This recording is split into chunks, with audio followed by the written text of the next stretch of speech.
ما هو مصير الإجراءات التي أعلن عنها وزير الخارجية جان-إيف لو دريان بحق مسؤولين لبنانيين، وماذا عن قائمة الأسماء والمرحلة المقبلة بعد أن فشلت كل الجهود بتشكيل الحكومة في وقت تسود فيه شكوك حول فعالية هذه الإجراءات من ناحية الضغط على المسؤولين اللبنانيين، كما يؤكد الصحفي جورج مالبرونو من صحيفة Le Figaro. L'impact de ces restrictions de mouvement pour l'instant me semble assez limité,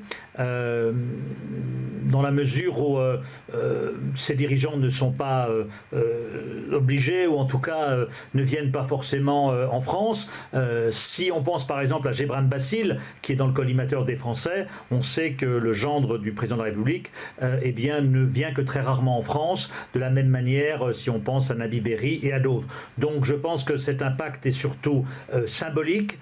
Il s'agit d'un premier pas, d'une première mesure timide, parce que les Français se sont rendus compte qu'au plan européen, le consensus qui est nécessaire pour adopter des sanctions n'était pas réalisé. Lors de la dernière réunion européenne consacrée à ce sujet, le représentant hongrois a dit clairement que la Hongrie, son pays, ne voterait pas des sanctions, en particulier contre Gebran Bassil. C'est d'ailleurs une position que la Hongrie a répétée, je crois, à Beyrouth. وردا على سؤال يتعلق بوجود قائمة بأسماء أجاب مالبرونو. Il y a une liste, mais les Français ont décidé de maintenir l'ambiguïté sur cette liste pour que justement ça permette de maintenir la pression, ça met de la pression sur les dirigeants libanais qui peuvent s'interroger sur le point de savoir s'ils sont ou s'ils ne sont pas sur cette liste. وسئل مالبرونو هل يمكن أن يتبع هذا الإجراء الفرنسي إجراءات أخرى؟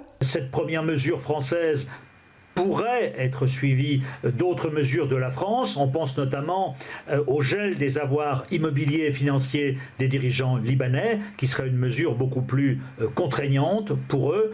Donc on a le sentiment que la France cherche donc d'une part à mettre la pression sur les dirigeants libanais, alors que depuis 8 mois, toutes les pressions qui ont été mises ont été vaines, et que d'autre part, la France cherche à pousser ses partenaires européens à adopter des sanctions contre ces dirigeants libanais.